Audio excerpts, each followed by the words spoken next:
चलिए दोस्तों स्टार्ट करते हैं हमारा अगला चैप्टर जिसका नाम क्या होने वाला है, इवेंट लूप। इवेंट लूप का क्या मतलब है, क्या क्या हम यहाँ पर देख रहे होंगे। इवेंट ड्रिवन प्रोग्रामिंग जो अभी हम थोड़ी सी करके आए उसको डीप में समझेंगे। बाकी थोड़ा सा जावास्क्रिप्ट का हम इंटरनल समझने की कोशिश करेंगे। जावास्क्रिप्ट सिंगल थ्रेडेड क्यों है, किस तरह से चलता है, जो इसका V8 इंजन होता है और ये libUV जिसकी हम बात कर रहे हैं, इनमें क्या डिफरेंस है, किस हिसाब से कौन क्या काम करता है, किसकी क्या रिस्पॉन्सिबिलिटी है। फिर नोड का रन टाइम ओवरऑल कैसे काम करता है, कुछ एग्जांपल्स लेकर देखेंगे ताकि हमको अच्छे से कोड वाला जो चीज पार्ट है वो समझ आ पाए, सिंक एसिंक वाला है ना। इवेंट लूप उसके बाद देखेंगे उसमें इवेंट लूप का क्या पार्ट है। और लास्ट में हम देख रहे होंगे एसिंक प्रोग्रामिंग या एसिंक्रोनस प्रोग्रामिंग क्या होती है, ब्लॉकिंग कोड क्या होता है। अभी जो हम लास्ट एक्सरसाइज में चेंज करके आए, यानी हमने उस जो अपना कोड था उसको ऑन के अंदर लिख दिया, उससे क्या एडवांटेज हुआ, क्या डिसएडवांटेज हुआ। बेसिकली ओवरऑल अंडरस्टैंडिंग बहुत ज्यादा इस चैप्टर से हमारी इंप्रूव होने वाली है। जो हमारा कोड है वो भी थोड़ा सा आगे बढ़ेगा, बट काफी सारे अंडरस्टैंडिंग यहाँ पर क्लियर होने वाली है, कॉन्सेप्ट्स क्लियर होने वाले हैं। और अगर ये आपको एक बार क्लियर हो गए तो बहुत अच्छे से आपको समझ आने वाला है कि जावास्क्रिप्ट या नोड जो है वो किस तरह से किस केस में काम करती है। और जो अभी आपको बहुत बार कॉल बैक के अंदर हम बहुत सारी चीजें लिखते रहते हैं, ठीक से समझ नहीं आता है क्या हो रहा है, वो सब कुछ बहुत अच्छे से यहाँ पर आज समझ आने वाला है। इस बात की गारंटी देता हूँ, इस तरह से आपको इवेंट लूप, रन टाइम वगैरह किसी ने आज तक यूट्यूब पर, अगर आपने और कोर्सेज भी पहले देखे हैं तो नहीं समझाया होगा। ठीक है, चलिए और टाइम नहीं लगाते हुए स्टार्ट करते हैं। सबसे पहले हम क्या देख रहे होंगे, सबसे पहले हम देखेंगे इवेंट ड्रिवन क्या होता है। देखिए एक चीज हम अभी देख कर आए, हमने कौन सा मेथड यूज किया था उसके लिए, हम यूज कर रहे थे रिक्वेस्ट फॉर ऑन मेथड, है ना। हमने लिखा रिक्वेस्ट डॉट ऑन, एक बार हमने लिया था वहां पर डेटा, है ना, और दूसरी बार क्या लिया था, एंड। यानी हम बोल रहे थे कि भाई ये दो इवेंट जब भी हों तो आप हमको बता दीजिएगा कि ये दो इवेंट हुए, है ना। या इन नॉर्मल चीज में अगर हम बात करें तो होता क्या है, यूजर से भी अगर कुछ हो रहा है, यूजर ने क्लिक किया वहां पर भी कुछ हो रहा है, यूआई की अगर कॉन्टेक्स्ट में बात करें, अगर यूजर ने अपने बटन पर क्लिक किया, है ना, तो क्या होगा, उसके लिए एक इवेंट लिसनर है, यानी एक कान लगा हुआ है। देखिए क्या दिखा रहा है, एक इवेंट लिसनर है जो सुन रहा है कि यूजर जब भी क्लिक करेगा तो मुझे पता चल जाएगा। और वो इवेंट जाता कहाँ है, वो इवेंट एक क्यू के अंदर चला जाता है। यानी सारे इवेंट बैठकर वेट कर रहे हैं कि जब मेरे इवेंट का नंबर आएगा तब बेसिकली मैं भी कुछ ना कुछ कोड एग्जीक्यूट कर रहा हूँ, इस इवेंट के प्रति कुछ ना कुछ अपनी प्रतिक्रिया दे रहा हूँ, इस इवेंट के प्रति मैं कुछ रिस्पॉन्ड कर रहा हूँ, रिएक्ट कर रहा हूँ। ठीक है, ये हमारा रिएक्ट वो वाला रिएक्ट नहीं है, नॉर्मल मैं इंग्लिश वर्ड रिएक्ट की बात कर रहा हूँ, है ना। इसी तरह से हमारे चंक के लिए भी हो रहा है, हमारे चंक्स की डेटा की स्ट्रीम आ रही है। हमने यहाँ किस तरह के लिए लिसनर लगाया, हमने बोला भाई जब भी कोई डेटा आएगा, है ना, जब भी आपके पास एक चंक आ जाएगा तो मुझे बता देना, हमने लिसनर लगा दिया। लिसनर के साथ हमने क्या पास किया था, कॉल बैक पास किया था। यहाँ ऑन डेटा के साथ हमने क्या पास किया था, कॉल बैक पास किया था। वो कॉल बैक कहाँ आ जाएगा, इस क्यू के अंदर आ जाएगा। और वो क्यू उसके बाद कहां पर जाएगा, इवेंट लूप के पास जाएगा एग्जीक्यूट होने के लिए। जब ये इवेंट जो हमारा है, इवेंट भी इवेंट लूप के पास जाएगा, उसका जितने भी इवेंट हैंडलर हैं, इवेंट लूप एक एक करके उन इवेंट हैंडलर को एग्जीक्यूट कर रहा होगा। हैंडलर क्या है यहाँ पर, जो कॉल बैक हम पास करें, यानी ऑन में मान लीजिए हमने क्या किया था, चंक को बॉडी के अंदर पुश किया था। ये सब जो हम काम कर रहे हैं ये कहाँ हो रहा है, ये इवेंट हैंडलर के अंदर हो रहा है। इवेंट हैंडलर का क्या मतलब हुआ, उस इवेंट के प्रति आपका रिएक्शन या आपका आप जो भी उसके लिए काम करना चाह रहे हैं वो। तो दो चीजें हुई, एक होगा हमारा इवेंट और एक होगा हमारा इवेंट के लिए रिस्पॉन्स। तो क्या होगा, इसी को बोलते हैं इवेंट ड्रिवन प्रोग्रामिंग, की कहीं पर इवेंट होगा और बाकी लोग उसको रिस्पॉन्ड कर रहे होंगे, ना। जैसे क्लास में होता है ना, जैसी टीचर के आने की आवाज होती है, जब हम स्कूल में थे क्या होता था, टीचर के आने की आवाज होती थी, सब बच्चे शांत हो जाते थे, यानी सब बच्चे लिसन कर रहे थे एक इवेंट कौन सा, कि टीचर के आने की आवाज आएगी, जैसे ही टीचर के आने की आवाज आएगी हम एकदम रिएक्ट करेंगे, हम एकदम शांत बैठ जाएंगे। जैसे ही घंटी बजेगी, छुट्टी की घंटी बजेगी, क्या होता था, सब लोग लिसन कर रहे हैं कि घंटी की छुट्टी की घंटी कब बजेगी। जैसे ही छुट्टी की घंटी बजेगी हम तुरंत बाहर निकल जाएंगे। वैसे मुझे पता नहीं आजकल स्कूल्स में घंटी बजती है कुछ और होता है, और घंटी बजती होगी ऐसा मैं अज्यूम कर रहा हूँ, है ना। तो घंटी बजी तो आप तुरंत क्या करेंगे, आपके इसका मतलब छुट्टी होगी, फिर टीचर की बात कोई नहीं सुनता, फिर उसके बाद होमवर्क कोई नोट नहीं करता। जैसे ही उसने कहा छुट्टी होगी तुरंत निकल के भागना है। तो हमारा उस समय जो इवेंट हैंडलर है क्या हुआ कि भाई बैग पैक करो निकलो। वैसे बैग पैक तो हम घंटी बजने से पहले ही कर लेते थे, है ना, सब लोग एंटिसिपेशन में बैग पैक कर लेते थे। और यहाँ इवेंट क्या हुआ, घंटी बजना इवेंट हुआ।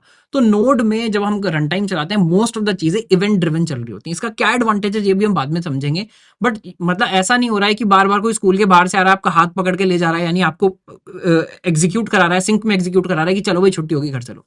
वो तो अपना इवेंट बता देगा कि भाई ये काम हो गया, चंक आ गया है, या सारे चंक्स एंड हो गए हैं, उसके बाद आपको जो इस पर रिस्पॉन्ड करना है आप करिए, it's totally up to you. ठीक है, तो ये तो वो इवेंट ड्रिवन जो भी हम करके आए थे। एक चीज जो यहाँ हमको समझनी है वो क्या है, कि जो हमारा जावास्क्रिप्ट है और जो हमारा नोड रन टाइम है वो क्या होता है, सिंगल थ्रेडेड होता है। तो ये बेसिकली चल किस तरह से रहा है, तो देखिए ये हमने पहले भी जब एकदम स्टार्टिंग में डायग्राम बनाया था वहां भी समझा था। यहाँ हम इसको थोड़ा सा और एक डीप में समझने की कोशिश ये कर रहे हैं कि ये सिर्फ रिक्वेस्ट के लिए ट्रू नहीं है। ये रिक्वेस्ट के साथ साथ अगर हम क्या लगा रहे हैं, हम यहाँ इवेंट्स भी लगा रहे हैं, किसी भी तरह का अगर हम काम दे रहे हैं, और बहुत सारे तरह के काम हो सकते हैं, उन सब काम को एग्जीक्यूट करने वाला यहाँ एक ही इंसान है। वो क्या है, वो है ये इवेंट लूप। और इवेंट लूप के पास सिंगल थ्रेड है। ये बहुत बार हम बोल चुके हैं, सिंगल थ्रेड। सिंगल थ्रेड का हमेशा मतलब यही याद रखना है, सिंगल यूनिट ऑफ एग्जीक्यूशन, यानी एक बार में सिर्फ एक काम हो सकता है। अगर सिस्टम में एक थ्रेड है, अभी जब हम नॉर्मल सिस्टम चलाते हैं, आप कंप्यूटर चला रहे हैं, आप इस समय अगर फोन में भी आप देखें, वीडियो भी देख रहे हैं, साथ साथ आपका सिग्नल भी कनेक्टेड है, कोई व्हाट्सएप मैसेज आ रहा है तो व्हाट्सएप मैसेज भी आ रहा है, हो सकता है आपने कोई इंस्टाग्राम पोस्ट अभी अपलोडिंग के लिए लगाई हो, वो पीछे पीछे अपलोड हो रही है। तो एक बेसिकली आजकल मॉडर्न कंप्यूटर बहुत सारे काम एक बार में कर सकता है, बहुत सारे थ्रेड्स पैरेलली एग्जीक्यूट कर सकता है। आपका जो प्रोसेसर है वो भी क्या होता है, मल्टी कोर होता है आजकल, 8 कोर ऐसे, 4 कोर परफॉर्मेंस वाले, 8 कोर बेसिकली नॉर्मल काम करने वाले, छोटा छोटा काम करने वाले। तो होता क्या है, मल्टीपल चीजें एक बार में चल रही हैं। बट जो हमारा नोड का रन टाइम है वो एक बार में सिर्फ एक पर चलता है, यानी एक बार में उसको सिर्फ एक कंप्यूटर का कोर चाहिए जो एक्चुअली चीजें एग्जीक्यूट कर रहा होगा। एक बार में उसको सिर्फ एक बेसिकली चीज चाहिए, यहाँ पर एक ही यूनिट ऑफ एग्जीक्यूशन इसकी बन रही होगी। ठीक है, तो अगर हमने देख लिया कि एक यूनिट ऑफ एग्जीक्यूशन है, तो सारी चीजें हमेशा क्या करेंगी, एक क्यू बनाकर वेट करेंगी, चाहे यूजर की कोई रिक्वेस्ट आई हो, चाहे कोई इवेंट आया हो। यानी सिर्फ बाहर एक्सटर्नल रिक्वेस्ट की बात नहीं हो रही है, सारे काम, आपका पूरा जो भी काम हो रहा है वो सारे के सारे काम इवेंट लूप कर रहा है, और कोई लाइन बनाकर कर रहा है ना। उसको डीप में समझेंगे आगे चल के कैसे। बट इवेंट लूप ऐसा कैसे कर पाता है, देखिए इवेंट लूप ऐसा इसलिए कर पाता है, जो हमने पहले भी बात की थी, कि इसके पास बहुत बड़ा एक क्या होता है, थ्रेड पूल होता है। क्या बोलते हैं इसको, थ्रेड पूल। और ये किसका थ्रेड पूल है, ये है वर्कर थ्रेड्स का, वर्कर थ्रेड्स, है ना। मेरी राइटिंग थोड़ी गंदी है, बट हम क्या बोलने की कोशिश कर रहे हैं, वर्कर थ्रेड्स का थ्रेड पूल है। यानी ये तो हमारा मेन है, ये तो राजा है जो बीच में बैठा हुआ है ना, ये मैनेजर है। उसके अलावा यहाँ बहुत सारे लोग हैं जो अपने अपना सिंगल सिंगल थ्रेड लेकर बैठे हुए हैं और बहुत सारे काम ये पैरेलली कर सकते हैं। तो ये नोड क्या करता है, जो इवेंट लूप है क्या करता है, बोलता है जो भी इंपॉर्टेंट काम है, मेन एग्जीक्यूशन वाला काम है, वो तो मैं करूंगा। उसके अलावा कोई भी इनपुट आउटपुट वाला काम है, फाइल में जाकर कुछ लिख कर आना है, डेटाबेस से जाकर कुछ लेकर आना है, कुछ ज्यादा कंप्यूटेशन वाला काम है, कुछ बेसिकली कैलकुलेशन आपको बहुत मोटा करना है, वो सब मैं क्या करूंगा, वर्कर थ्रेड्स को पास करता रहूंगा। और वो भी कैसे करूंगा, जब मैं कोई काम वर्कर थ्रेड को दूंगा, मान लीजिए मैंने बोला हम जो भी लिख कर आए थे, मीरा जैन और जेंडर फीमेल हमको ले जाकर फाइल में लिखना है, तो हम क्या करेंगे, उसके लिए रजिस्टर कॉल बैक करेंगे कि भाई एक काम करो, ये डेटा जाकर फाइल में लिख देना, और जब लिख दो तो मुझे बता देना। अभी हमने जो फंक्शन यूज किया था वो था सिंक, है ना, उसको हम चेंज करेंगे, सिंक में काम नहीं करना चाहिए। जब हम सिंक में कर रहे हैं तो क्या होगा, इवेंट लूप ब्लॉक हो जाएगा पूरा का पूरा। यानी जिस टाइम पर हम फाइल में राइट करने गए थे, और फाइल राइटिंग जनरली काफी स्लो प्रोसेस होता है, उस समय अगर और कोई भी काम पेंडिंग आए हुए होंगे तो वो सब क्या हो जाएंगे, वो सब ब्लॉक हो जाएंगे, वो सब रुक जाएंगे, क्योंकि जब तक एक काम होगा, देखिए अगर एक बार में एक ही काम हो सकता है और एक काम आपने बहुत बड़ा उठा लिया, तो क्या होगा, बाकी सारे काम उसके लिए वेट करते रहेंगे कि भाई जब ये काम पूरा होगा तब हमारा नंबर आएगा। तो हम देखेंगे हम क्या गलती कर रहे थे, बट बेसिकली हमको यहाँ पर ये समझना है, इवेंट लूप एक बार में एक काम करता है और मोस्ट ऑफ द काम ये पॉन ऑफ कर देता है, यानी छोटे वाले लोगों को दे देता है, वर्कर थ्रेड को दे देता है, बोलता है जाओ तुम ये काम करके लाओ, और जब काम पूरा हो जाएगा तो वापस आकर मुझे बता देना, वापस आकर मुझे बता देना कि काम पूरा हो गया, उसके बाद फिर से जो करना है वो मैं करूंगा। तो क्या करता है, एक रजिस्टर कॉल बैक करता है, इनको काम देता है, और ये काम जब भी पूरा कर लेते हैं तो ऑपरेशन कंप्लीट का एक कॉल बैक जो है वो वापस इवेंट लूप को देते हैं कि लो भाई ऑपरेशन कंप्लीट हो गया। और वो जाता कहाँ है, वो एक्चुअली वापस चले जाता है फिर से उसी क्यू में। यानी इवेंट लूप के पास तो सिर्फ एक ही क्यू है यहाँ पर, है ना, जो भी काम आ रहा है वो सब लोग वहीं से वेट कर रहे हैं, लेफ्ट से वेट कर रहे हैं। जब ये भी अपना काम पूरा कर देगा, ये भी एक यूनिट ऑफ काम यहीं जाकर ऐड कर देगा कि भाई तुम भी यहीं चले जाओ, तुम भी लाइन में लग जाओ, जब तुम्हारा नंबर आएगा तो तुम भी एग्जीक्यूट हो जाना। अब वो लाइन लिटरली लाइन नहीं है, देखिए लाइन तो कहीं पर भी लाइन नहीं होती। आप रेलवे स्टेशन पर भी जाते हैं तो वहाँ महिला की लाइन अलग होती है, बुजुर्गों की लाइन अलग होती है, तो यहाँ पर भी ऐसा ही है। कुछ काम थोड़े ज्यादा इंपॉर्टेंट है, कुछ काम थोड़े कम इंपॉर्टेंट है, तो लाइन तो लगी हुई है, बट उसके बाद भी कुछ की प्रायोरिटी ज्यादा होती है, कुछ की प्रायोरिटी कम होती है ना। वो भी अभी हम आगे समझेंगे, बट आपको मेन ये समझ आना चाहिए, इवेंट लूप जो है वो एक सिंगल थ्रेड है, सारा काम उस एक ही थ्रेड से हो रहा है, जिसको भी काम कराना है उस एक ही थ्रेड से कराना है, जो भी मेन काम है। और जो बाकी काम है वो भी यही डिसाइड करेगा कि वो वर्कर थ्रेड से कब कराना है, और वो वर्कर थ्रेड को देता रहेगा और बोलेगा वर्कर थ्रेड को कि जब भी काम हो जाएगा तो वापस आकर मुझे बता देना। ठीक है, उसके बाद ये काम, ये हमको और समझना एक बार बड़ा इंपॉर्टेंट, कि ये दो बेसिकली हमारे कंपोनेंट होते हैं। V8 इंजन के बारे में तो हम शुरू से पढ़ते आ रहे हैं, ये libUV का नाम हमने नहीं सुना है, libUV क्या है। तो देखिए V8 इंजन क्या है, तो हमको पता है कहां से निकाला है, क्रोम से निकाला है। क्या हो रहा है यहाँ पर, ओपन सोर्स जावास्क्रिप्ट इंजन है गूगल का, है ना। ये क्या होता था, ये क्रोम को बेसिकली पावर करता है। क्रोम में अंदर जो भी बेसिकली जावास्क्रिप्ट को एग्जीक्यूट करता था वो V8 होता था, तो वही हमने निकाल कर कहाँ लगा लिया है, नोड के अंदर भी लगा लिया है। तो ये क्रोम में नोड.जेएस में यूज होता है, JavaScript to native machine code ये कन्वर्ट करता है, क्योंकि ये क्या है, देखिए V8 इंजन हर मशीन के लिए अलग होता है। मैं दोबारा रिमाइंड करा दूं, पहले हमने देखा था कि अगर मेरे मैक पर चल रहा है तो भी तो अलग चल रहा है, मेरे पास एक विंडोज का लैपटॉप है वहां चल रहा है तो अलग चल रहा है, मेरे फोन पर चल रहा है तो अलग चल रहा है। यानी V8 के अलग अलग वर्जन हैं, बट सेम जावास्क्रिप्ट का कोड उस मशीन के लिए कैसे एग्जीक्यूट कराना है, क्योंकि हर मशीन का जो कोड है वो अलग होता है, हर मशीन पर चलाने के लिए कोड जो है वो अलग होता है, उसका ऑपरेटिंग सिस्टम अलग है, उसका हार्डवेयर भी अलग है ना। तो अलग अलग तरह से एग्जीक्यूट होता है, पर सेम हमको कभी फील क्यों नहीं होता, क्योंकि हमारा तो सेम कोड, सेम वेबसाइट हम किसी पे भी जाके खोलते हैं खुल जाती है। वो इसलिए क्योंकि V8 टीम ने V8 को अलग अलग तरह से लिखा है कि मैं जावास्क्रिप्ट तुमको कैसी भी दूं, तुमको वो उस मशीन पर एग्जीक्यूट करानी है। तो V8 का जो मैक पर V8 इंस्टॉल होगा वो अलग होगा, जो विंडोज पर होगा अलग होगा, लाइनक्स पर होगा अलग होगा, मोबाइल पर होगा अलग होगा। ठीक है, तो ये क्या करता है, हाई परफॉर्मेंस जावास्क्रिप्ट एग्जीक्यूशन को ये इंश्योर करता है, वेट इंश्योर करता है कि काफी तेज, काफी स्पीड से, काफी अच्छे तरीके से जावास्क्रिप्ट जो है एग्जीक्यूट हो पाए। अब ये लिव क्या है, ये है multi platform support library for NodeJS. तो ये नोड.जेएस के लिए लिखी हुई है, ये भी मल्टी प्लेटफॉर्म है। मल्टी प्लेटफॉर्म का क्या मतलब है, यहाँ भी वही मतलब है, मैक, विंडोज, लाइनक्स, फोन्स, ये वो जो भी तरह के अलग अलग चीजें हैं सबके लिए अलग अलग तरह से लिखी हुई है। बट ये मल्टी प्लेटफॉर्म है, यानी आपने अगर लिव यूज करा है तो आपको ये सोचने की जरूरत नहीं कि अब किस मशीन पर कैसे चलेगा, वो सब लिव अपने आप हैंडल करती है। और लिव का मेन काम क्या है, हैंडल्स एसिंक्रोनस आईओ ऑपरेशंस, यानी ये वो है जो इवेंट लूप के नीचे बैठा हुआ है, वो जो हम कह रहे हैं मल्टीपल वर्कर थ्रेड बनाकर बैठा है और आपके सारे एसिंक्रोनस का एग्जैक्टली क्या मतलब है आगे चल के हम देखेंगे, बट सारे आपके काम करता है, वापस लाकर आपको देता है। वैसे इसी को एसिंक्रोनस बोलते हैं कि आपने अगर किसी को कोई काम बोला तो आप उसका वेट नहीं कर रहे हैं, आपने उसको काम बोला और चले गए, जब वो काम पूरा कर लेगा तो वापस लाकर आपको बता देगा। अगर आप किसी को काम बोले और वेट करते रहे, उसका मुंह ताकते रहे कि पहले एक काम करो उसके बाद ही मैं आगे जाऊंगा, तो वो होगा सिंक्रोनस।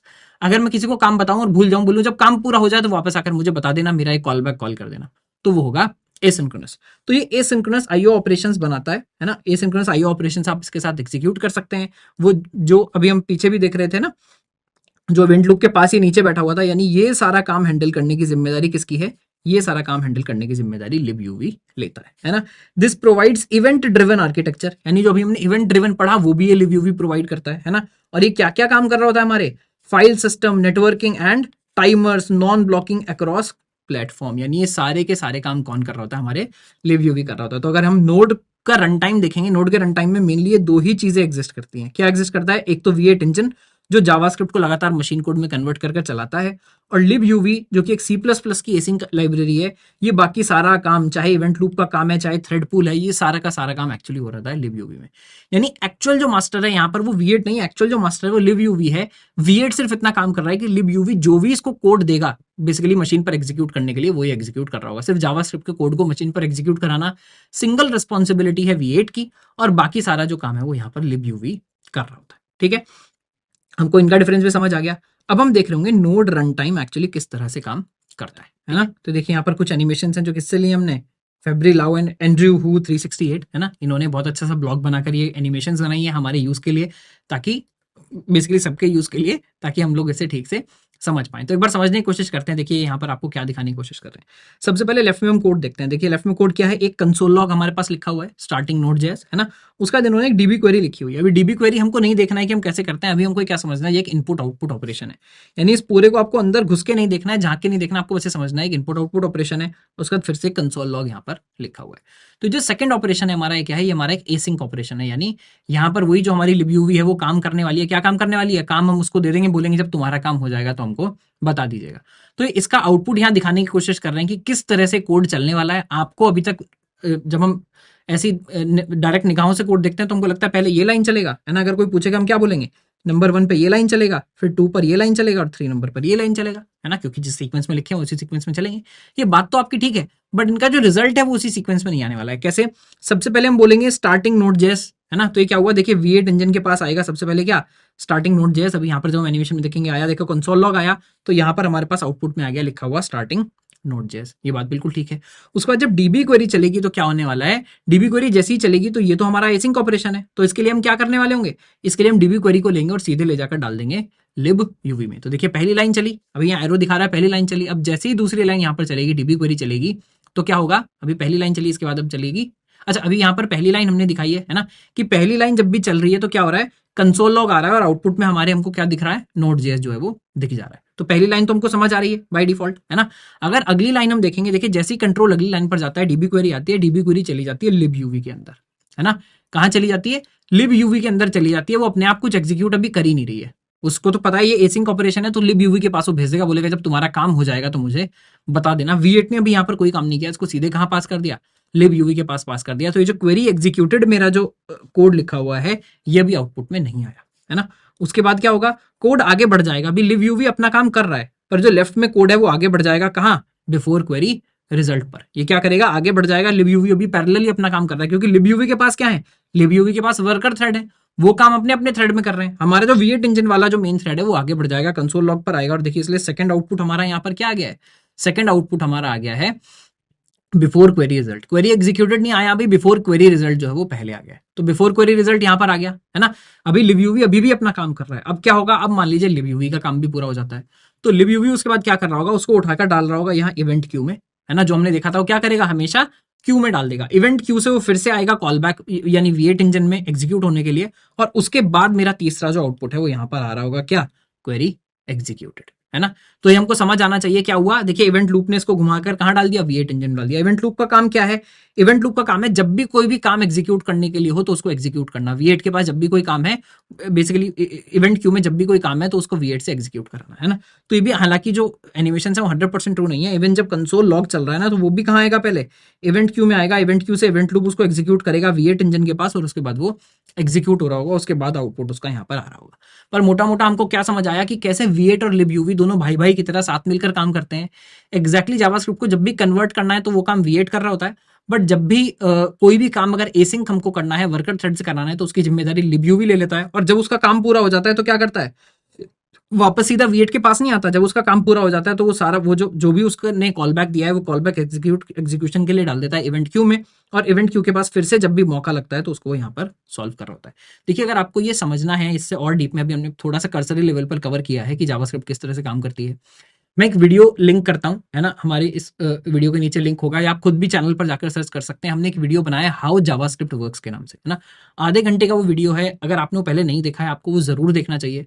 उस वीडियो में हमने एक एक स्टेप बताया जावास्क्रिप्ट में, बहुत खोलकर उसका पूरा रन टाइम, और बहुत अच्छे से एनिमेशन है वहां पर, जिनसे बताया कि किस तरह से ये जो जावास्क्रिप्ट में इवेंट लूप है वो एक्जैक्टली किस तरह से काम करता है। मोस्टली पूरा वो वीडियो आप ही मान लीजिए इवेंट लूप के बारे में ही है ना। पर वो थोड़ा सा ब्राउजर के पॉइंट ऑफ व्यू से कॉन्सेंट्रेटेड है, ब्राउजर में इवेंट लूप कैसे काम करता है, बट सेम ही चीज है, चाहे आप ब्राउजर में लगाएं चाहे यहाँ लगाएं, event loop basically event loop की तरह ही काम जो है वो कर रहा होता है ना। तो अगर आपको इवेंट लूप वहां समझ आ गया तो यहाँ भी समझ आ जाएगा, यहाँ समझ आ गया तो वहां आपको और डीप में समझ आ जाएगा। तो ये हुआ कि हमारा जो एंड्रॉइड रन टाइम है वो बेसिकली किस तरह से काम कर रहा होता है। अब यहाँ एक बात हम और कर लेते हैं, ये जो इवेंट लूप है हमने बोला था कि भाई सबकी प्रायोरिटी बराबर नहीं होती, है ना। मेट्रो में जाते हैं तो अगर आप लड़के हैं और आप थोड़े जवान उम्र के हैं तो आपको खड़े ही रहना पड़ेगा, है ना। हालांकि समय धीरे धीरे चेंज हो रहा है, लड़कियां भी आजकल मोस्टली अपने आप चूज करके मैंने देखा खड़ी हो जाती हैं। बट मैं आपको बताने की कोशिश कर रहा हूँ कि प्रायोरिटी चीजों की अलग अलग अलग अलग होती है। तो यहाँ भी क्या है, जो इवेंट लूप है हमारा जो लग रहा है, इसकी एक प्रायोरिटी है कि मैं किस किस प्रायोरिटी में चीजों को एग्जीक्यूट कर रहा हूँ, और ये वो प्रायोरिटी है। ये हमने कहाँ से लिया है, जो ऑफिशियल वेबसाइट है Node.js की, वहां पर ये लिखा हुआ है कि ये मैं किस किस प्रायोरिटी में चीजों को एग्जीक्यूट करता हूँ, है ना। तो देखिए ये मैं क्यों पढ़ा रहा हूँ, क्या इसको बिना पढ़े हम अपना काम नहीं कर सकते Node.js का, बिल्कुल कर सकते हैं। बट इससे आपको थोड़ा सा अंदाजा लग जाता है, थोड़ी सी बात समझ आ जाती है कि कौन सी चीज कब एग्जीक्यूट होने वाली है, कौन सा कोड मैं कहाँ लिखूंगा तो पहले एग्जीक्यूट होगा बाद में एग्जीक्यूट होगा, है ना। ये क्रिटिकल नहीं है, ये याद रखने की जरूरत नहीं है, एक एक स्टेप इसका याद रखने की, रट्टा मारने की जरूरत नहीं है। बट एक बार आपको अंडरस्टैंडिंग क्लियर हो जाती है कि क्या चीजें कैसे चल रही है ना। तो इसके नोट्स मत बनाने की कोशिश करिएगा, याद करने की कोशिश मत करिएगा, एक बार समझने की कोशिश करिएगा कि हम यहाँ क्या बताने की कोशिश कर रहे हैं। तो हम कह रहे हैं सबसे पहले अगर कोई भी टाइमर्स हैं तो वो एग्जीक्यूट होंगे, टाइमर्स के कॉल बैक्स हैं तो वो एग्जीक्यूट होंगे। मतलब अगर हम यहाँ देखेंगे, this phase executes callback scheduled by set time out और सेट इंटरवल, ये दो मेथड हमने देखे हैं पहले भी, दो फंक्शन हमने देखे हैं। तो अगर आपने कोई भी चीज सेट टाइम आउट या सेट इंटरवल से करी है तो सबसे पहले इवेंट अगर क्यू में बहुत सारे लोग लगे हुए हैं तो सबसे पहले पूछेगा आप में से टाइमर वाले हैं क्या, कोई जिनको टाइमर का एग्जीक्यूशन करना है। कोई बोलेगा हाँ मुझे टाइमर का एग्जीक्यूशन मतलब क्या, टाइमर सेट करना नहीं। आपने मान लीजिए 1000 का सेट टाइम आउट लगाया था यहाँ पर, है ना, आपने लिखा सेट टाइम आउट, फंक्शन ऐसे लिखते थे ना, आपने लिख दिया 1000 मिलीसेकंड बाद एग्जीक्यूट होना चाहिए, कुछ आपने कॉल बैक दे दिया कि भाई ये मेरा एग्जीक्यूट कर देना। तो वो बोलेगा भाई किसी का टाइम पूरा हो गया, कोई वो वाला है क्या, तो वो आ जाओ, क्योंकि समझ रहा है यार आपने बोला था 1 सेकंड बाद एग्जीक्यूट करना, अगर ये लाइन में खड़े रहेंगे तो इनका काम डिले हो जाएगा, तो हो सकता है काम जो है इफेक्ट हो। तो सबसे पहली प्रायोरिटी किसकी है, सबसे फर्स्ट प्रायोरिटी जो मिलेगी वो मिलेगी टाइमर्स को। यानी अगर कोई भी टाइमर पेंडिंग है तो सबसे पहले वो एग्जीक्यूट होगा। सेकंड नंबर किसका आएगा, जब कोई भी टाइमर पेंडिंग नहीं है तो आएगा पेंडिंग कॉलबैक्स का नंबर। पेंडिंग कॉलबैक्स क्या है, executes IO callbacks deferred to the next loop iteration, है ना। ये भी हम आगे पढ़ेंगे, आती कहां पे है, पर कई बार क्या होता है बहुत ज्यादा आईओ इकट्ठे हो गए हैं, तो क्या बोलता है नहीं मेरे को दोबारा टाइमर्स तक जाना है, मुझे जो इंपॉर्टेंट काम है पहले वो करने हैं। तुम एक काम करो, तुम वापस चले जाओ, तुम एक काम करना नेक्स्ट साइकिल में एग्जीक्यूट हो जाना। तो अगर कोई ऐसा है जो पिछली साइकिल का एग्जीक्यूशन बचा है, यानी ये इवेंट लूप क्या है, ये एक बार इसमें नहीं घूमता है तो पूरा दिन ऐसे ही घूमता रहेगा, जब तक चलेगा ये सारे काम ऐसे ही बार बार ही एग्जीक्यूट करता रहेगा एक डायरेक्शन में। तो अगर पहली बार चलते हुए इसने बोला था नहीं मुझे बहुत टाइम हो गया ये सब आईओ का काम करते हुए, मुझे और काम भी देखने हैं, तुम बाद में आना, तो अगर कोई पेंडिंग वाला है तो पहले उसका एग्जीक्यूशन हो जाएगा, है ना। उसके बाद क्या है, idle prepare used only internally. तो ये इंटरनल इसके कुछ यूजेस के लिए होता है कि स्टेट्स अगर इसको चेंज करनी है, आइडल प्रिपेयर, अगर इसके डीप में नहीं जाएंगे, बट ये इंटरनली यूज होता है, कुछ इंटरनल इसको काम करने तो वो काम कर रहा होगा।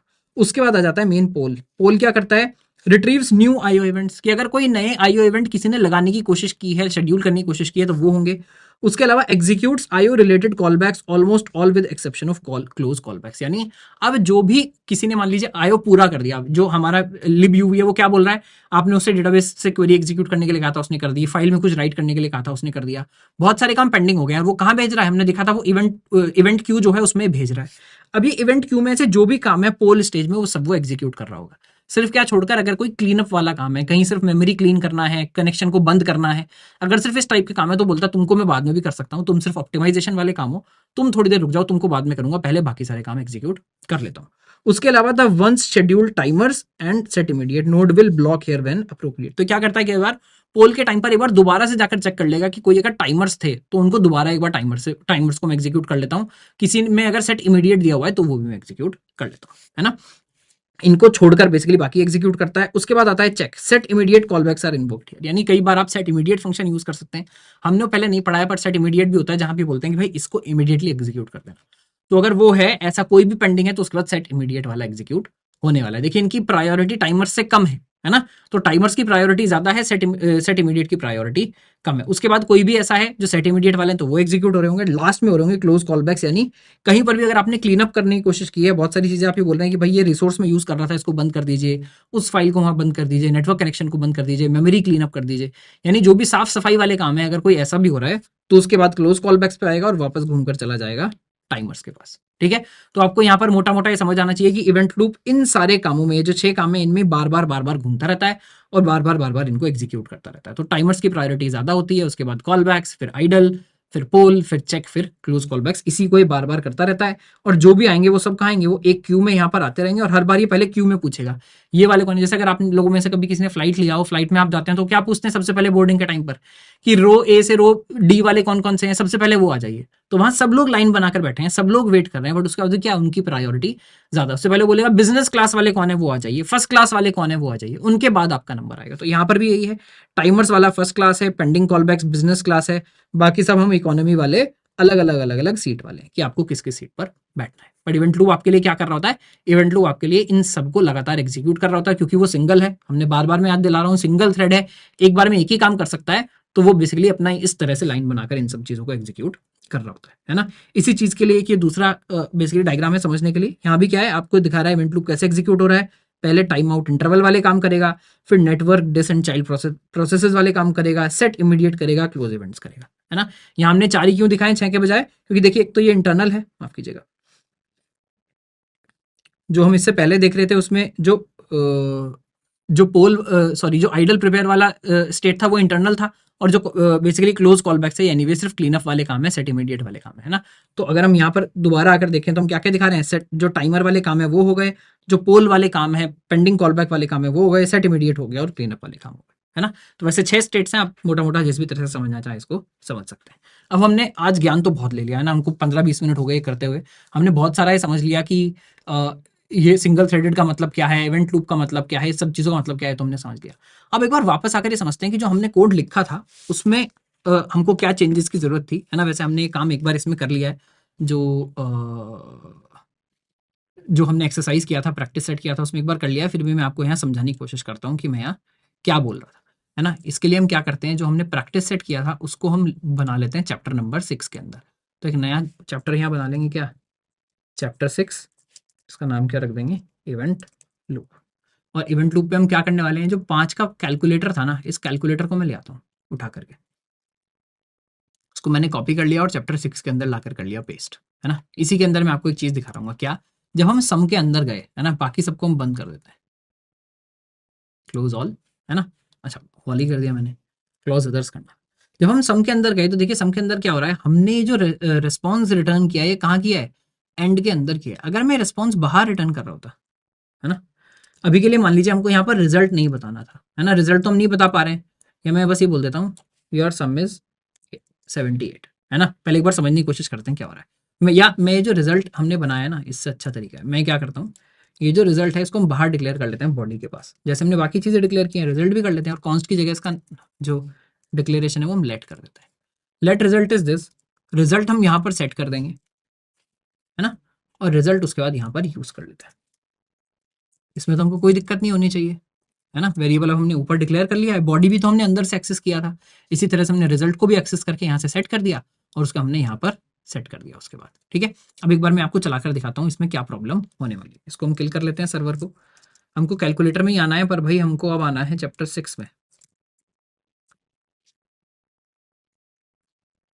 ठीक है, कैसे चलाएंगे, app.js से ही चला रहे होंगे। app.js से चला लिया, बोल रहा है लोकल होस्ट 3000 पे आपका सर्वर चल गया है। तो उसको हम वापस ले जाते हैं होम पेज पर। अच्छा, कैलकुलेटर पेज पर आ गया, होम पर भी ले जा सकते हैं, होम पर ले जाते हैं। ठीक है, होम पर आगे देखिए यहाँ नीचे हमारे पास रिक्वेस्ट जो है वो आ रही है ना। अच्छा, होम की अभी रिक्वेस्ट नहीं आई, अभी रिफ्रेश कर देता हूँ, देखिए अब रिक्वेस्ट आ गई। जो हमारा नया वाला कोड है वो यहाँ पर लोड हो गया।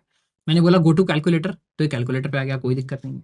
अब मैं यहाँ पर कर देता हूँ 5,9, है ना। 5 और 9 का सम हमको करना है। मैंने बोल दिया सम करने के लिए, क्या बोल रहा है, योर सम इज अनडिफाइंड। ऐसा क्यों बोल रहा है यार ये कि योर सम इज अनडिफाइंड, ये समझने की कोशिश करते हैं। यानी रिजल्ट तो सेट हो जाना चाहिए था, मैंने 5 और 9 बोला तो रिजल्ट तो यहाँ पर सेट हो जाना चाहिए था, है ना। तो फिर रिजल्ट सेट क्यों नहीं हुआ। और देखिए मैंने जब यहाँ पर कंसोल लॉग किया है तो रिजल्ट आया भी है 14, है ना। तो ये आया भी है 14 सम, ऐसा नहीं कि एग्जीक्यूट ही नहीं हुआ। देखिए 14 यहाँ पर दिख रहा है आराम से, तो 14 आया तो था। तो जब मेरा आउटपुट आया तो आउटपुट पे यहाँ अनडिफाइंड क्यों बोल दिया, इसने 14 क्यों नहीं बोला। देखिए यही एसिंक वाली बात हमको समझनी है। हो क्या रहा है, जब यहाँ पर कोड एग्जीक्यूट होगा, हमारा ये रिक्वेस्ट हैंडलर एग्जीक्यूट होना शुरू हुआ है, यहाँ आएगा यहाँ आएगा यहाँ आएगा। देखिए जैसे ही ये हमने ऑन वाला तरीका लगाया तो हम क्या बोल रहे हैं, यहाँ एक इवेंट को हम लिसन कर रहे हैं। हमने बोला जब भी भाई तेरे पास डेटा होगा तो हमको बता देना। कैसे बता देना, ये हम कॉल बैक मेथड पास कर रहे हैं, इस मेथड को हमारे, इस फंक्शन को हमारे कॉल कर देना। तो देखिए एक तरह से क्या है, ये फंक्शन अभी तुरंत एग्जीक्यूट नहीं हुआ है, ये फंक्शन कब एग्जीक्यूट होगा, जब डेटा आ जाएगा, हम आगे बढ़ जाएंगे। उसके बाद हमने क्या बोला कि भाई जब डेटा खत्म हो जाए, एंड आ जाए, तो उसके बाद इसको एग्जीक्यूट कर देना। उसने कहा ठीक है, उसके बाद मैं इसको एग्जीक्यूट कर दूंगा। उसके बाद क्या करना है, उसके बाद हमने कहा एक काम कर, हेडर भी सेट कर दे और ये जो रेस्पॉन्स डॉट राइट है यहाँ रेस्पॉन्स भी राइट कर दे और रेस्पॉन्स एंड कर दे। तो देखिए अभी क्या हुआ है, अभी अगर डेटा नहीं आया है तो ना ये एग्जीक्यूट हुआ है ना ये एग्जीक्यूट हुआ है। पहले क्या एग्जीक्यूट हो गया है, पहले ये एग्जीक्यूट हो गया। तो पहले जब ये एग्जीक्यूट हुआ उस समय तक रिजल्ट अनडिफाइंड ही था, रिजल्ट आपने सेट ही बाद में किया, ये जब बाद में कॉल होगा तब सेट हुआ है। अब इसको प्रूव कैसे करेंगे सर, ये तो आप बोल रहे हैं, ट्रस्ट तो हम आपको करते हैं बट वेरिफिकेशन भी जरूरी है। कैसे करेंगे वेरिफिकेशन, तो देखिए काम करते हैं, यहाँ हम सब में सीक्वेंस लगा देते हैं। यहां मैं लगा देता हूं कंसोल डॉट लॉग चंक केम। ठीक है, यहां हमने लगा दिया चंक केम।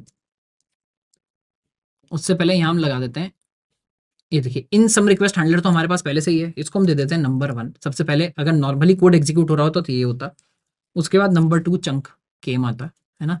तीसरा क्या होता, यहां बोल देते हैं नंबर 3 रिक्वेस्ट एंडेड, है ना, या रिक्वेस्ट एंड इवेंट एग्जीक्यूटेड बोल देते हैं इसको, एंड इवेंट केम, है ना, एंड इवेंट आ गया। और उसके बाद यहाँ सबसे लास्ट में क्या आएंगे, नंबर 4 सेंडिंग द रेस्पॉन्स। क्या बोल देंगे, सेंडिंग द रेस्पॉन्स। ये चारों चीज़ हमने बोल दी। अब हमको सीक्वेंस समझ आ जाना चाहिए, क्या चीज़ किस हिसाब से एग्जीक्यूट हो रही है ना। वापस आ जाते हैं नीचे, इसको किल कर लेते हैं, दोबारा स्टार्ट कर लेते हैं, है ना। यहाँ आ गए, वापस आ गए, 5 और 9 का फिर से सम करते हैं। मैंने फिर से सम किया। अब देखिए जो मेरा सीक्वेंस आया वो क्या क्या आया। सबसे पहले बोल रहा है, सबसे पहले मैं आया हूं इन सम रिक्वेस्ट हैंडलर में, कैलकुलेट रिजल्ट, बिल्कुल सही बात है, सबसे पहले यहीं पर आएंगे, है ना। 1 के बाद देखिए सबसे पहले क्या प्रिंट हुआ, सबसे पहले 4 प्रिंट हो गया 1 के बाद, यानी ना 2 प्रिंट हुआ है ना 3 प्रिंट हुआ है, सबसे पहले क्या प्रिंट हो गया, 4 प्रिंट हो गया। क्यों, क्योंकि अगेन हमको ये समझना है, ये कॉल बैक्स हैं, ये हम इमीडिएटली एग्जीक्यूट नहीं कर रहे हैं, हम उसको बोल रहे हैं ये काम हो जाएगा तो ये कर लेना, है ना। ये इस तरह से है कि आप अपने घर में मम्मी आपको बोलते हैं, मान लीजिए कि ये लो एटीएम कार्ड, एटीएम कार्ड से पैसे निकालो, और जब पैसे निकाल लो तो उसके बाद वापस आते हुए दही ले आना, है ना। तो पैसे अभी आपके पास है नहीं कि आप इमीडिएटली दही ला सकते हो। वैसे तो अगर आपका जो दुकानदार है वो एटीएम कार्ड एक्सेप्ट करता है तो ला सकते हो, बट मैं समझाने की क्या कोशिश कर रहा हूँ, यहाँ पर काम है जो किसी काम के खत्म होने पर डिपेंडेंट है। हम यहाँ क्या बता रहे हैं, जब डेटा आ जाएगा उसके बाद ये एग्जीक्यूट करना। ये बार बार आपको सिंटेक्स से घबराना नहीं, सिंटेक्स को समझना है। ये फंक्शन है, ये इमीडिएट कोड हमने नहीं दिया, एक फंक्शन पास किया है जिसको भी हमने एग्जीक्यूट नहीं किया। हमने बोला है बाद में इसको एग्जीक्यूट कर देना, जब आपके पास डेटा आ जाएगा तब इसको एग्जीक्यूट कर देना, जब हमारा डेटा एंड हो जाएगा तब इसको एग्जीक्यूट कर देना। उसके बाद हम आगे बढ़ गए। यही एसिंक प्रोग्रामिंग है। क्या यहाँ ये क्या हो रहा है, एसिंक हो रहा है। हम ये बोल रहे हैं एसिंक्रोनसली चलेगा, यानी बाद में चलेगा। एसिंक्रोनस का मतलब क्या है, बाद में चलेगा। तो यहाँ मैं क्या बोल रहा हूं कि ये कोड तब चलेगा जब डेटा आ जाए, ये कोड तब चलेगा जब एंड हो जाए। तो इसलिए क्या हुआ, ये दोनों कोड इमीडिएटली नहीं चले, ये उसके बाद सीक्वेंस में था तो ये चल गया, ये एसिंक नहीं है तो सिंक में हमने लिखा हुआ है, डायरेक्टली लिखा हुआ है तो 4 चल गया। उसके बाद जब चंक आया तो चंक चल गया, जब एंड आया तो एंड चल गया, है ना। इनमें भी कोई सीक्वेंस जरूरी नहीं है, यहाँ सीक्वेंस जरूरी है कि पहले डेटा आएगा तभी एंड हो पाएगा, बट ये जरूरी नहीं जो पहले लिखा है वो पहले आए, वो जो बाद में लिखा है वो बाद में। मैं इनका ऑर्डर अगर चेंज भी कर दूं इससे कोई फर्क नहीं पड़ेगा, मैं इसको एंड को पहले लगा दूं और इस वाले को बाद में लगा दूं, अगर मैं फिर भी चलाकर देखूंगा, सम चलाऊंगा, देखिए अभी भी क्या हुआ, 1 आया 4 आया, पहले चंक आया उसके बाद एंड इवेंट आया। तो ये किस बेसिस पर चलेंगे, ये इवेंट कब आ रहा है, जब इवेंट आएगा तभी हम रिएक्ट करेंगे, जब टीचर आएगा तभी तो अपनी सीट पर शांति से बैठेंगे, उसके अलावा तो दंगा करेंगे, शैतानी करेंगे, चिल्लाएंगे।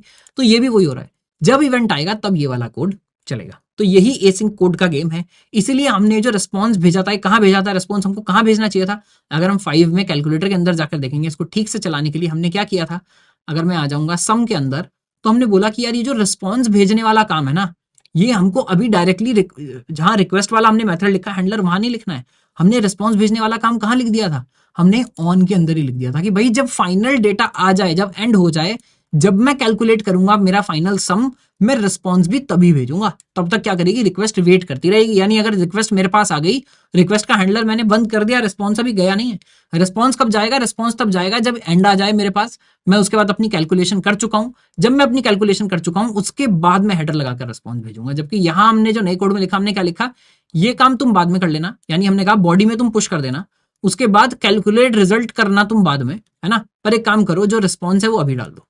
तो अगर रिस्पॉन्स आपने अभी डाल दिया तो बात ही खत्म हो गई, उसके बाद तो आप कुछ कर ही नहीं सकते, है ना। तो यही हमने यहाँ आपको नोट्स में दिखाने की कोशिश की है कि अगर आपने ये बेसिकली डायरेक्टली लिख दिया, अगर डायरेक्टली नहीं लिखा है तो क्या आता रहेगा, वरना ये आता रहेगा कि भाई जो नीचे आपने रिस्पॉन्स भेजा है वो पहले चला जाएगा, ये वाला रिस्पॉन्स बाद में आएगा। यानी इस केस में क्या होता, 404 चला जाता, जो हम यहाँ अपने कोड में चलाने की कोशिश कर रहे थे, पहले जो हम चलाने की कोशिश कर रहे थे, हमने क्या किया था, 404 लगा दिया था, है ना। हैंडलर में अगर हम आएंगे तो ये 404 वाला कोड नीचे था, है ना।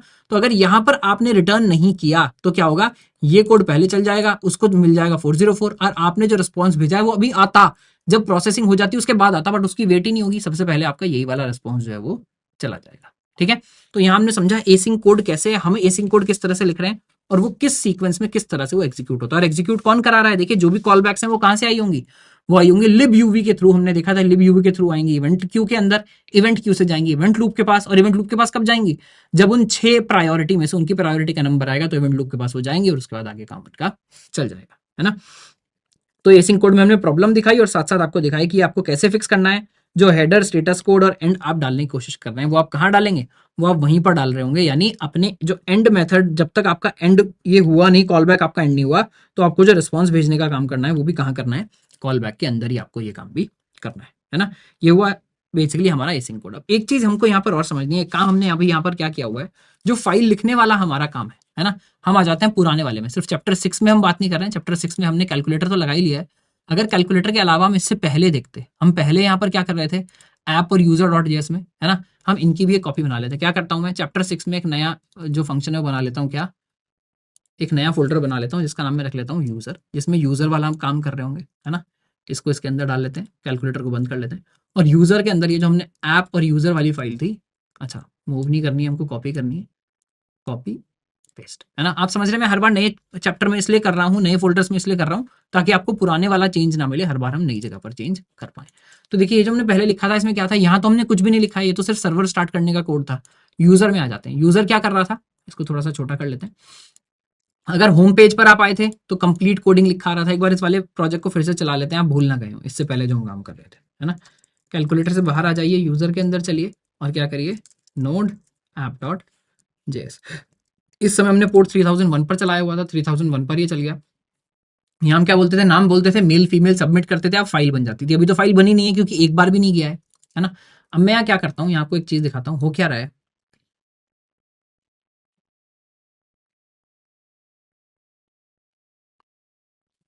देखिए ये वाला कोड फिलहाल हम डिलीट कर सकते हैं, आपके पुराने वाले में है ही है ना। देखिए यहाँ हमने क्या किया है, जो फाइल राइट करने के लिए हमने कोड लिखा है ना, यहाँ स्पेसिफिकली हम मेथड यूज कर रहे हैं, फंक्शन यूज कर रहे हैं, राइट फाइल सिंक। यानी हम इवेंट लूप को, हम जो हमारा इवेंट लूप है उसको क्या बोल रहे हैं, उसके बोल रहे हैं कि ये काम किसी और को मत देना, ये काम तुमको ही करना है।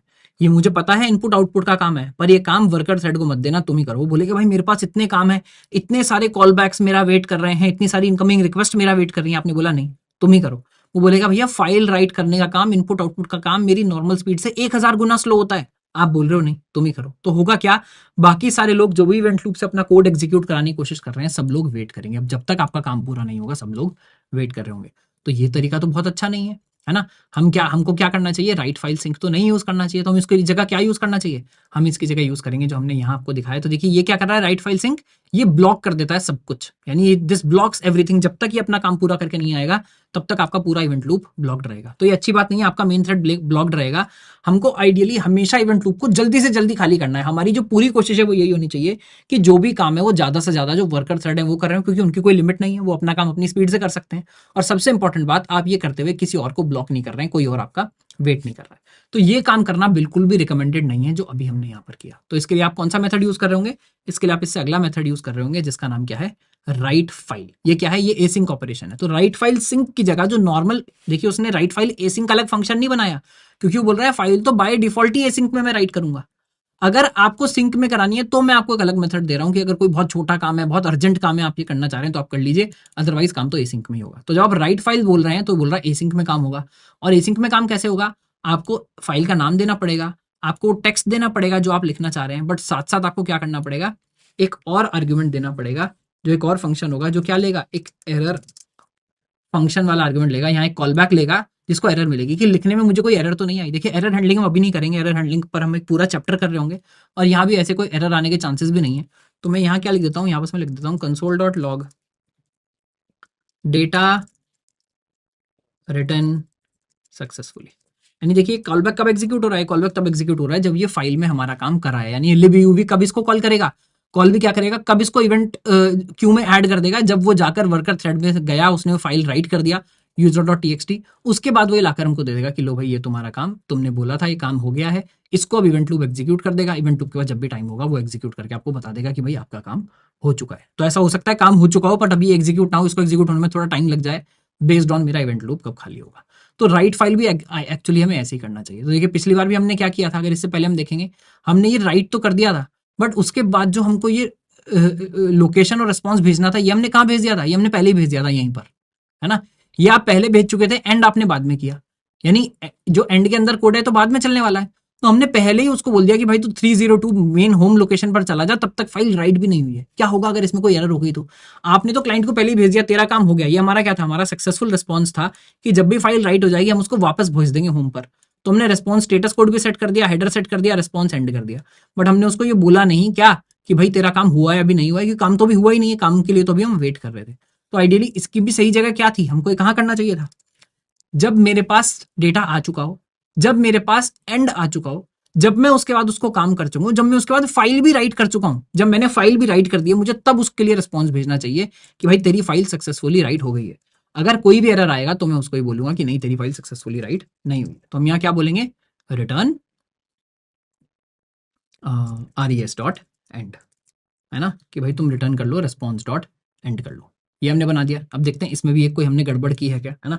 आप में से जो लोग थोड़ा सा इसको नोटिस कर रहे हैं एक बार देखिएगा कि यहाँ पर अभी कोई गड़बड़ है क्या। ये ओनली काम हमने अभी यहाँ क्या किया है, राइट फाइल कर दिया और वो पूरा काम हमने एसिंग कर दिया। यानी अब हम इवेंट लूप को बोल रहे हैं कि ठीक है, तुमको अगर ये काम खुद नहीं करना तो तुम libUV का जो हमारा वर्कर थ्रेड्स हैं बहुत सारे, उनसे आप ये काम करा सकते हैं। एक बार इसको फिर से स्टार्ट कर लेते हैं। फिर से मैंने इसको स्टार्ट कर लिया, यहाँ मैं नाम दे देता हूँ, मान लीजिए प्रशांत जैन, जेंडर दे देता हूँ फीमेल। अब देखिएगा यहाँ देखिएगा लेफ्ट में, है ना, अभी यहाँ पर सिर्फ app.js फाइल है और user.js फाइल है। अब मैं जैसे इसको सबमिट करूंगा तो क्या हो जाना चाहिए, देखिए user.txt फाइल इमीडिएटली यहाँ पर अपीयर हो गई। अभी यहाँ पर देखिए अभी भी कुछ एरर्स हैं, है ना, जो कि मैं बात कर रहा था, आपने नोटिस किया क्या, देखेंगे हमने क्या गड़बड़ की है। बट अगर मैं user.txt में आकर देखूँ तो देखिए जो डेटा मैंने भेजा था वो डेटा यहाँ पर आ गया, बट सर्वर मेरा क्रैश हो गया, सर्वर मेरा बंद हो गया। अभी अगर मैं दोबारा वापस होम पेज पर जाऊंगा, अभी तो उसने पुराना पेज लोड कर लिया, बट अगर मैं रिफ्रेश करूंगा तो सर्वर बंद हो चुका है। सर्वर बंद क्यों हो चुका है एक बार ये समझते हैं ना। वापस आ जाते हैं अपने कोड पर, अब देखते हैं यहाँ हमने क्या गड़बड़ की। ये क्या बोल रहा है, ये बोल रहा है आप हेडर सेट करने की कोशिश कर रहे हैं बाद में, जब ऑलरेडी ये मर चुका है। और ये बाद में कब बोल रहा है, बाद में आपने कब किया है, बोल रहा है लाइन चैप्टर नंबर 6 यूजर में लाइन नंबर 40 आपने बाद में किया, लाइन नंबर 40 क्या है, ये तो हेडर हमने तो तुरंत ही कर दिया था जब फाइल एग्जीक्यूट हो रहा है। तो अब क्या दिक्कत है, अब देखिए दिक्कत ये है हमने यहाँ अभी भी क्या नहीं किया। देखिए एल्स इफ अगर मेरा काम हो गया था, मैंने उसके बाद भी ये रिस्पॉन्स फिर भी भेज दिया है ना, क्योंकि ये तो बाद में चलेगा, रिस्पॉन्स डॉट एंड अभी चला ही नहीं, पहले ये चल जाएगा। और ये बेसिकली चल जाएगा क्योंकि एल्सिफ पूरा हुआ, एल्सिफ के बाद ये आएगा, यानी हम उसको ये भी भेज चुके हैं। इसलिए आपने देखा यूआई पर जब हमने काम कर दिया था तो हम रीडायरेक्ट नहीं हुए थे 302 पर। एक बार मैं आपको दोबारा कोड चलाकर दिखा देता हूँ। हम एक्चुअली लग रहा था कि हमको रीडायरेक्ट होना है, बट हम रीडायरेक्ट हुए नहीं। अगर मैं यहाँ कर दूं इस बार मीरा जैन फीमेल सबमिट, तो देखिए हम कहाँ आए, हम आए लाइक शेयर सब्सक्राइब पर। जबकि हमने रिस्पॉन्स क्या दिया था, हमने तो बोला था 302 होम पर चले जाना, बट वो नहीं चला। वो क्यों नहीं चला? क्योंकि वो हमने मूव कर दिया इसके अंदर। पहले जब हमने बाहर मूव किया हुआ था तो दिक्कत क्या थी, तब वो हमारे फाइल राइटिंग का ही वेट नहीं कर रहा था, तब वो पहले ही 302 कर दे रहा था। अब जब हमने कहा अंदर चले जाओ तो क्या दिक्कत है, तो ये बाहर वाला कोड पहले ही एग्जीक्यूट हो जा रहा है। तो हमको आइडियली क्या करना चाहिए, दो तरीके हैं इसको फिक्स करने के। पहला तो आप इसमें इसको डालें एल्स के अंदर कि भाई अगर मैं ऊपर मैच हो चुका हूं तो तुम्हारा काम नहीं है, तुमको तभी आना है जब एक भी मैच नहीं हुआ हो, है ना। जब मेरा पाथ मैच नहीं हुआ है तभी आपको एग्जीक्यूट होना है। एक तो ये फिक्स है, एक बार ये चलाकर देख लेते हैं। मैंने फिर से चला लिया ऐप जेएस, फिर से मान लीजिए मीरा जैन को मेल कर देते हैं इस बार, है ना। वैसे मीरा जैन फीमेल है, पर मीरा जैन को अभी हम फीमेल यहाँ पर लिखा हुआ है, अभी मैंने मेल कर दिया। अब मैं इसको सबमिट कर रहा हूँ। देखिए जैसे ही मैं सबमिट करूंगा ये जेंडर मेल आ गया, यानी ठीक से राइट हो गया, और डेटा रिटर्न सक्सेसफुली भी आ गया। हम वापस होम पेज पर भी आ गए और यहाँ पर सारा काम ठीक हो गया, यानी जो हम चाह रहे थे वो हो गया। इसका दूसरा तरीका क्या है करने का, कि हम अंदर यहाँ से रिटर्न कर दें, यानी जब ये रिस्पॉन्स डॉट ऑन लगाया यहाँ पर एक रिटर्न स्टेटमेंट लगा दें, या इसके बाद एक रिटर्न स्टेटमेंट लगा दें। बेसिकली आपको दूसरा रिस्पॉन्स जो है वो एग्जीक्यूट नहीं होने देना है, क्योंकि आप ये बोल रहे हो भाई मेरा रिस्पॉन्स अभी एग्जीक्यूट होगा, वेट करो, एसिंक होगा, बाद में होगा, जब मेरा मन करेगा तब उसके बाद में उसको यहाँ पर एग्जीक्यूट कर लूंगा, है ना। तो इसकी हेल्प से हमने अपना कोड क्या कर लिया, अपना कोड एकदम फिक्स कर लिया है। जो हम राइट फाइल सिंक यूज कर रहे थे, जो कि गलत प्रैक्टिस थी, वो भी हमने फिक्स कर लिया है। और कुछ कुछ आज के चैप्टर में हमने कोशिश की है समझने की कि हम किस तरह से जो मेरा एसिंक कोड है, जो मेरा सिंक कोड है, उसको हम एडजस्ट कर सकते हैं, उसको हम चला सकते हैं ठीक तरीके से, ताकि जो काम जिसके बाद होना है वो काम उसी के बाद हो। जब मेरे पास पूरा डेटा रिसीव हो जाए, मैं प्रोसेसिंग उसके बाद शुरू करूँ। जब मेरा काम पूरा प्रोसेस हो जाए, मैं उसके बाद उसको राइट करने के लिए दूँ। उसके बाद मेरा वर्कर थ्रेड उसको राइट करके वापस आकर मुझे बताए कि आपका काम राइट हो गया है। जब ये पूरा काम हो गया तभी मैं यूजर को बोलूं कि हाँ तुम्हारा काम ठीक से सक्सेसफुली हो गया, अभी तुम रिडायरेक्ट कर सकते हो, अब मैं तुमको रिस्पॉन्स दे देता हूँ। सर्वर क्या करता है, क्लाइंट रिक्वेस्ट को रोक कर रखता है जब तक उसको जो पूरा काम उसके लिए करना है वो काम पूरा नहीं हो गया। क्लाइंट की रिक्वेस्ट ऐसी नहीं होनी चाहिए, क्लाइंट की रिक्वेस्ट आई चली गई, उसके बाद आप फिगर आउट कर रहे हैं कि मुझे इसके लिए क्या करना था। क्योंकि अगर एरर हो गई, गड़बड़ हो गई, तो यूजर को कैसे बताएंगे बाद में। सर्वर कम्युनिकेशन इनिशिएट नहीं करता है इन 99% ऑफ द केसेस। कुछ अलग केसेस होते हैं जहां पर सर्वर भी कम्युनिकेशन इनिशिएट कर सकता है, but in most of the cases server कभी भी कम्युनिकेशन इनिशिएट नहीं करता है। कम्युनिकेशन हमेशा क्लाइंट करेगा, सर्वर उसको रिस्पॉन्ड कर सकता है, वो भी इमीडिएटली। अगर एक बार आपने रिस्पॉन्स भेज दिया उसके बाद फिर से कोई चांस नहीं उसको रिस्पॉन्स भेजने का, ठीक है। तो आपको क्या करना है, क्लाइंट को रोक कर रखना है। ये हम रोक कर रख रहे हैं, बोल रहे हैं जब मेरा डेटा पूरा फाइनली राइट हो जाएगा उसके बाद ही मैं उसका रिस्पॉन्स जो है वो राइट कर रहूंगा, ठीक है। तो ये हमने देख लिया ब्लॉकिंग कोड और बेसिकली नॉन ब्लॉकिंग कोड हमको किस तरह से बनाना है। अब हम आ जाते हैं अपनी एक्सरसाइज पर। इस बार हमने एक्सरसाइज कैसे बनाई है, थोड़ी सी डिफरेंट बनाई है आपकी अंडरस्टैंडिंग के लिए। तो हम यहाँ क्या कर रहे हैं, इस बार हमने अपनी एक्सरसाइज का नाम दिया है रन एंड ऑब्जर्व, है ना। ये जो नोट्स से आप ये डाउनलोड कर सकते हैं, आपको खुद से लिखना है इस टाइप का कोड, आप खुद से भी लिख सकते हैं स्क्रीन पर पॉज करके, है ना। वरना नीचे आप देख रहे होंगे notes.completecoding.in करके लिंक होगा, वहां आप जाएंगे, हमारे जितने भी अभी तक कोर्सेज हुए हैं सबके लगातार जो भी नोट्स हैं वहां पर अवेलेबल होते हैं। तो आप वहां से भी ये नोट्स जो है वो देख सकते हैं। इस नोट्स में डायरेक्टली टेक्स्ट लिखा होगा, आप इसको कॉपी करके पेस्ट करना चाहें वो भी कर सकते हैं, जैसा मैंने कहा। अदरवाइज टाइप भी करेंगे तो बहुत ज़्यादा कोड नहीं है, आप टाइप करके इसको यूज़ करना चाहें तो भी कर सकते हैं। आप इसको बिना टाइप करे समझना चाह रहे हैं वो भी कर सकते हैं। पर रन एंड ऑब्जर्व पूरी सीरीज में चलने वाला आपको करना क्या है, इस कोड को आपको पहले मेंटली रन करना है, यानी ड्राई रन जिसको बोलते हैं, ड्राई रन करना है। फिर कंपाइलर से भी रन करके आप एक बार एग्जीक्यूट करके देख सकते हैं क्या फाइनल रिजल्ट जो है वो आने वाला है।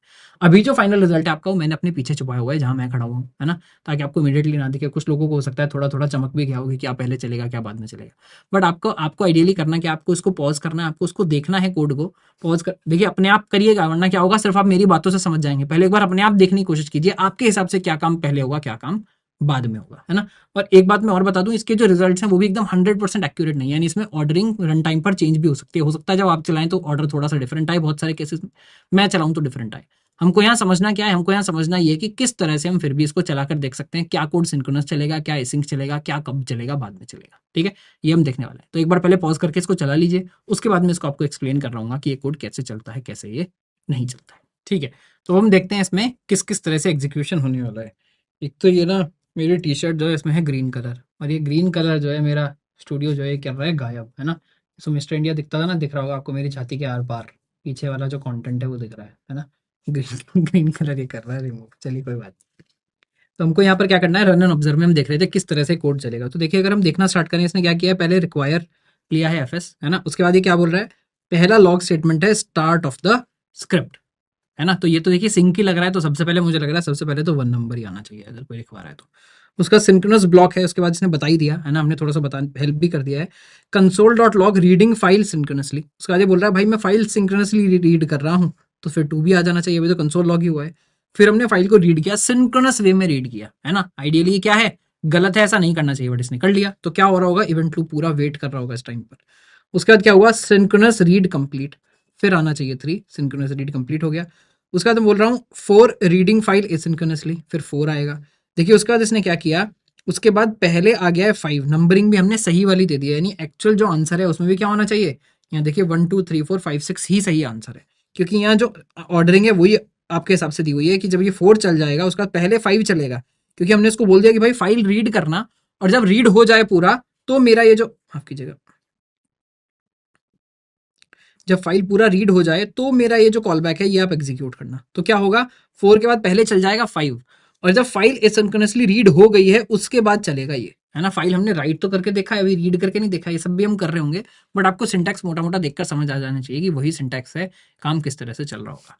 तो अगर हम यहाँ ऑब्जर्व करने की कोशिश करें किस तरह से कोड चलेगा, पहले 1 फिर 2 फिर 3 फिर 4 फिर 5 फिर 6, मैं हल्का सा हट जाता हूँ, आपको दिखा देता हूँ, यही वाला जो स्टेटमेंट है यही हमने यहाँ पर लिखा हुआ है, ठीक है। इसके बाद क्या करेंगे, एक और रन ऑब्जर्व करेंगे, इस बार इवेंट लूप सीक्वेंस के लिए हम देख रहे होंगे, है ना। अगेन मैं इस बार पूरी एक्सरसाइज नहीं करूंगा, आपको बता रहा हूँ, यहाँ पर पॉज कर लीजिए, एक बार पहले खुद इसको चलाकर देखिए। इस बार नंबर्स गड़बड़ हो सकते हैं ना, मैं ऐसे हाथ लगा लेता हूँ, इस बार नंबर्स गड़बड़ हो सकते हैं, ऊपर नीचे एग्जीक्यूशन होगा, बट आपको बताना है कि आपके सबसे सही ऑर्डर ऑफ एग्जीक्यूशन क्या है। चलिए अब स्टार्ट करते हैं इसको सॉल्व करना, कैसे बता रहे हैं हम। इवेंट लूप का सीक्वेंस कैसे चलेगा, सबसे पहले चलेगा स्टार्ट ऑफ द स्क्रिप्ट, है ना, तो 1 आना चाहिए, बिल्कुल, ये 1 भी 1 जैसा नहीं लग रहा मेरा, है ना, 1 आना चाहिए। उसके बाद मैंने क्या बोला, micro task Q promise dot resolve micro task Q, हमने बोला है माइक्रो टास्क क्यू रिजॉल्व होगा, है ना। ये मैं अगेन यहाँ पर बता देता हूँ, जो वीडियो मैंने बोला था हाउ जावास्क्रिप्ट वर्क्स, वो आज जाकर आप चेक कर सकते हैं, उसमें अगेन टास्क माइक्रो टास्क सबको बहुत क्लियरली हमने बताया, बट यहाँ पर हम बता रहे हैं प्रॉमिस चला है यहाँ पर, है ना। तो ये तो देखिए एसिंक लग रहा है, बाद में चलेगा, तो इमीडिएटली तो नहीं चलने वाला। उसके बाद टाइमर क्यू आ गया, कि उसके बाद टाइमर चलना चाहिए, है ना, तो ये भी एसिंक है, ये भी बाद में चलना चाहिए। फिर आयो, हमने रीड फाइल बोल दिया, ये भी एसिंक है, जब फाइल रीड हो जाएगी तब चलेगी, तो ये भी नहीं चलना चाहिए। फिर चेक क्यू, है ना, हमने बोला इमीडिएट, यानी चेक क्यू क्या होता है, सेट इमीडिएट हमने कर दिया, सेट इमीडिएट भी अभी हमने देखा था कि भाई ये भी इमीडिएटली एग्जीक्यूट कर दो, पर है तो एसिंक इमीडिएटली, तो ये भी नहीं चलेगा। फिर हमने बोला प्रोसेस डॉट ऑन एग्जिट, ये क्या है, ये क्लोज क्यू टाइप का ऑपरेशन है, क्लीन अप टाइप का ऑपरेशन है, तो ये भी अभी नहीं चलेगा। सबसे पहले उसके बाद क्या चल जाएगा, 7 चल जाएगा, तो 1 के बाद आ जाएगा 7, है ना, 1 के बाद चल गया 7। उसके बाद देखिए माइक्रो टास्क क्यू जो होती है उसकी प्रायोरिटी मैक्सिमम होती है, सबसे पहले माइक्रो टास्क क्यू चलता है, तो यहाँ उसके बाद आया 2, है ना। आपको बहुत सारे लोगों ने हो सकता है लगाया हो कि टाइमर पहले आएगा, बट उसके बाद पहले आता है माइक्रो टास्क, माइक्रो टास्क के बाद क्या आएगा, टाइमर, टाइमर की प्रायोरिटी उससे भी ज्यादा है। एक्चुअली जो माइक्रो टास्क है ना वो इवेंट क्यू में आता ही नहीं है, वो एक दूसरी क्यू में आता है जिसको माइक्रो टास्क क्यू बोलते हैं, जिसकी प्रायोरिटी इवेंट क्यू से भी ज्यादा होती है। माइक्रो टास्क क्यू में जो भी है बाकी सारे इवेंट क्यू वाले छूट जाएंगे, पहले माइक्रो टास्क क्यू चलेगा, है ना। अगेन मैं बार बार बोल रहा हूँ, वो वीडियो आप चेक कर सकते हैं अगर आपको इसका आइडिया नहीं है तो। उसके बाद चल गया नंबर 3, नंबर 3 के बाद क्या चलेगा, देखिए जो हमने इमीडिएट बोला है वो चलेगा, है ना, सेट इमीडिएट, तो यहाँ चलेगा 5। उसके बाद जो आईओ ऑपरेशन चल रहा है वो चल रहा होगा, और क्लीन अप वाला सबसे बाद में चलेगा। देखिए जो 5 और 4 है, कई बार इनका जो ऑर्डर है वो चेंज हो सकता है डिपेंडिंग ऑन फाइल ऑपरेशन ने कितना टाइम लिया और सेट इमीडिएट ने कितना टाइम लिया। यहाँ हम ये मानकर चल रहे हैं कि फाइल ऑपरेशन रीड करने में, राइट करने में थोड़ा सा टाइम लेता है, इसलिए 5 वाला पहले चल गया, 5 क्यू पहले एंटर कर गया होगा, 4 बाद में चला होगा, है ना। पर मोटा मोटा क्या, अगेन यहाँ जो ऑर्डरिंग है, जो रिजल्ट है वो इतना ज्यादा इंपॉर्टेंट नहीं है, एक्जैक्टली इंपॉर्टेंट यह है कि आपको समझ आए कि इन सब चीजों की प्रायोरिटी अलग अलग है। हालांकि इसमें ये भी मैटर अभी कर रहा है कौन सा आपने पहले लिखा है कौन सा बाद में लिखा है, क्योंकि उसी बेसिस पर उनका काम खत्म हो रहा होगा, उसी बेसिस पर वो क्यू में एंटर कर रहे होंगे। तो प्रायोरिटी तो तभी आएगी ना जब आप लाइन में जाकर खड़े हो। आप अगर घर बैठे हैं तो आपका टिकट में प्रायोरिटी पहले नहीं होगा, क्योंकि आप घर बैठे हुए हैं। तो प्रायोरिटी किसकी होगी, जो क्यू में उस समय होगा, उस समय जिसकी प्रायोरिटी होगी उस हिसाब से चलेगा। बट मोटा मोटा मैं एक्सपेक्ट कर रहा हूँ कि आपको ये समझ आ गया होगा कि जो इवेंट लूप है वो प्रायोरिटीज जो है वो किस तरह से सेट कर रहा होता है ना। तो ये आज का हमारा चैप्टर यही था, कितनी सारी चीजें हमने देखी। इवेंट ड्रिवन बेसिकली किस तरह से होता है, इवेंट ड्रिवन आर्किटेक्चर कैसे चलता है, इवेंट कैसे एमिट होता है, कैसे उसको कैच करते हैं वो देखा, है ना। ये थोड़ा सा ऑर्डरिंग यहाँ पर गड़बड़ हो गया, एसिंक कोड और ब्लॉकिंग कोड हमने देखा, उसके अलावा single threaded Vu V8 node run time event loop सारे हमने चलाकर देखे, है ना। मैं अगेन बोलता हूँ, अगर आपको अच्छा लग रहा है कि हम ये नोड.js काफी डीप में भी पढ़ा रहे हैं, है ना। आज का भी देखिए मोस्टली थ्योरेटिकल जो था, कंसेप्चुअल मुझे बोलना चाहिए, एक्चुअली थ्योरेटिकल नहीं, जो कंसेप्चुअल था वो चीज़ हमने समझाई ताकि आपको इंटरनली समझ आ पाए, है ना। अगेन मैं बता रहा हूँ, इतनी डेप्थ में कोई पेड कोर्सेज में भी नहीं जाता है ना। पर हम यहाँ इसलिए आपको समझा रहे हैं कि सब चीज़ हमारा बेसिकली एक तरह से मिशन है कि हम बहुत क्वालिटी एजुकेशन फ्री में यूट्यूब पर दे पाएँ। जैसा आपने देखा होगा, हमने रिएक्ट में भी किया, अभी भी हम कर रहे हैं, और बहुत सारे कोर्सेज में जावा हमने 36 आवर्स में पढ़ाया है, सी हमने 36 आवर्स में पढ़ाया है। तो ये सब हमारा मिशन रहा है, हमारा मेरा गोल है कि ये सब चीज़ें हम आपको फ्री में दे पाएँ, है ना, यूट्यूब पर दे पाएँ और बहुत अच्छी क्वालिटी के साथ दे पाएँ। तो अगर आपको ये अच्छा लग रहा है तो लाइक ज़रूर कीजिएगा, शेयर ज़रूर कीजिएगा। यहाँ कितना बेसिकली आपका प्यार मिल रहा है उसी बात पर डिपेंड करेगा कि मैं आगे इसको कितना काम कंटिन्यू कर पाऊंगा। ठीक है, तो यहाँ पर ये एंड करते हैं। अगेन जो अगला हमारा चैप्टर है उसमें हम दोबारा से नए कॉन्सेप्ट सीख रहे होंगे ताकि हम नोट जेएस में और नए नए काम कर पाएं। अभी तक तो हम सिर्फ रिक्वेस्ट ले पा रहे हैं, उसको पढ़ पा रहे हैं, फाइल राइट कर पा रहे हैं और रिस्पॉन्स भेज पा रहे हैं। बेसिक चीज़ें हमने देखी हैं, पर इसको हम बहुत टीम पे देखेंगे और बहुत जल्दी एक्सप्रेस जेएस पर आएंगे ताकि वो भी बहुत ज़्यादा टफ कोड हमको ना लिखना पड़े, बहुत जल्दी चीज़ें आसान हो जाए, है ना। तो मिलता हूँ आपसे नेक्स्ट वीडियो में। जय हिंद, जय भारत।